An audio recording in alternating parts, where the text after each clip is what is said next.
earlier we spoke about the 500,000 homeowners facing a mortgage hike when their COVID-era loan deals come to an end. Here to help you navigate your way around the mortgage market and answer your questions is the mortgage mum, Sarah Tucker. Let's get to our first caller. Rosie is on the line now. Rosie, you there? Yeah, hiya. Hello there. Have you got a question for Sarah? Yes, so I'm a first-time buyer, thinking about buying my first house in the next year or two. I'm just wondering, when I do want to buy, where do I start with getting a mortgage, and how can I start preparing now to make sure I'm in the best position when I am ready to buy somewhere? I love this, Rosie, because if there's one topic I'm passionate about at the moment, it is getting people on the ladder and helping them.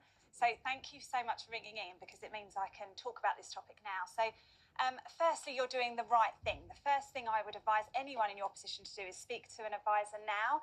And that might seem like a counterintuitive idea because you're not ready for the mortgage and people don't want to waste our time. But actually, we weren't taught finance in schools, and this is something that frustrates me. So not many people know exactly what they need to do. So I'm going to give you some practical tips first. If you haven't opened a lifetime ISA, I'd really recommend that you do that so that you can save and get a government bonus for any savings that you're making towards your deposit. And you can save up to £4,000 a year as long as you're under 39 years and over 18. Also, practically, I would really encourage you to look at your money now. And this is something that all of the remortgage customers can do as well, because we really want you to actually empower yourself with making those slight adjustments. It's something I'm doing. It sounds onerous, but it's an easy task once you start. And that is to look at what you spend your money on every month now. Now, when you come to owning your own property, they say that 50 to 60% of your net income, so what you get paid every single month, is what you'll spend on mortgages and bills. So if you start to look at how does that look for your monthly income now, 20% should ideally go away towards savings and investments. So in your case, saving towards that deposit. And then the rest is on wants and things that you like to spend your money on, so eating out. So getting to grips with your money now is a really important exercise. And for those of you, not to take it off you, Rosie, but those of you who are also looking at a remortgage, it's a really good idea because you'll be surprised how much you do spend your money on. In terms of you, Rosie, as well, I really want you to visualise where you're going. So I love the fact you're thinking a year or two ahead. Set that vision board up, look at what you want that property to look like, and be aspirational. So when you talk to your advisor, ask them, what would I need to earn to get a house like this? And obviously, if it's £1 million house on Pinterest, you might need to scale back, but at least you know where you're heading and you know what you're aiming for. That's a lot of information there, but it's because I'm passionate about this topic. Just want to overload you. Does that help you? Yeah, that's really good to know. Yeah, I have got a lifetime ISA already, but I haven't thought about talking to an advisor yet.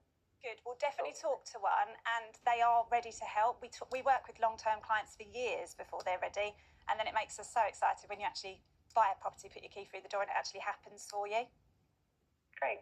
Thank you. Thanks, Rosie. Thank you, Rosie. I like what you said there as well, because about being taught about mortgages at a young age in schools, because I find it so overwhelming. And if I'm honest, I still do when it's time to kind of have those conversations about mortgages again. I'm always like, I wish I'd have known this from a younger age, and it was kind of in my head. There's so many people that feel like this, and we talk about equality all the time, don't we? Gender equality or other, race equality, but we don't talk about money.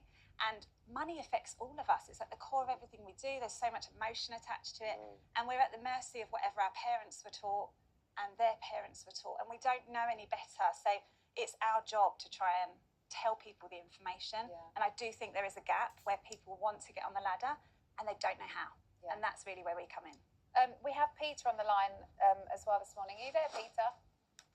I am, thanks, yeah. Hello, Sarah. Hello, Peter. So I'm retired, but my son, a bit like the previous caller, is a first-time buyer. Okay.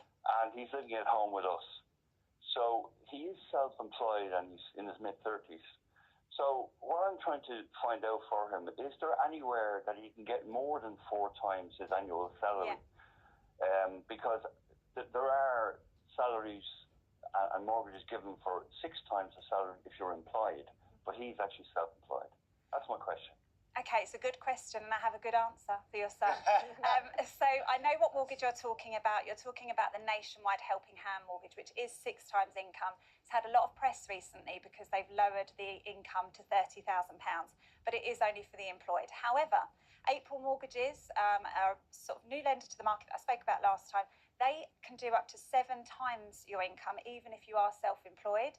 He needs to be earning 50,000 a year. So I don't know if that category will fit with him, and he will need to have a 15% deposit, but they do 7 times.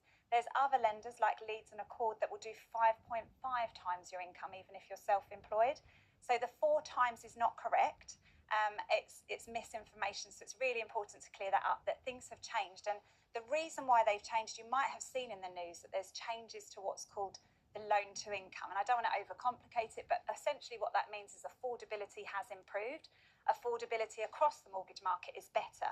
So if you were told no recently, you could be now a yes because of changes in the background between the FCA and the lenders. This is a good example of that. So it means lenders can lend you more than they could before.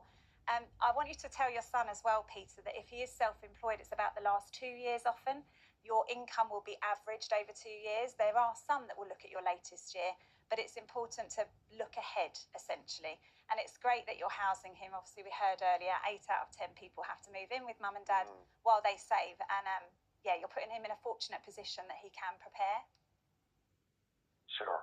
Thanks very much. You're Appreciate welcome. that. Good luck to him. Peter. Thank you. We've had Emma write in and say, can I pay my mortgage off early? I think this is something that sort of a lot of people want to know about. I have £29,000 left to pay on my mortgage. What is the best or fastest way to pay it off, and would I be charged for paying it off early? So if you're it's a good question. If you're in a fixed rate, you are going to have an early repayment charge before that rate ends. So you will potentially be charged, but most mortgage lenders will let you make regular overpayments, which is something I'd recommend. You need to check your mortgage offer and make sure you're within that, because can you imagine how annoying that would be to pay off? You're doing the right thing, you're trying to pay down your mortgage, and then you're getting charged for it. So just make sure you're not going over that overpayment limit. But yeah, a lot of people ask this question, and there's a lot of people talking at the moment about investments. You know, should I pay off my mortgage or should I invest that money elsewhere? And it's an argument that's personal preference. You know, your stocks and shares, ISAs can potentially make more on that money than saving on your mortgage rate, depending what rate you're on. Get advice, basically, talk it through, weigh up pros and cons. We give you all the information and then you tune in and decide what's best for you. Thank you. Everyone needs a Sarah Tucker on speed dial, don't they? Absolutely. Hey, thank you so much. Yeah, really helpful. Thank you so much.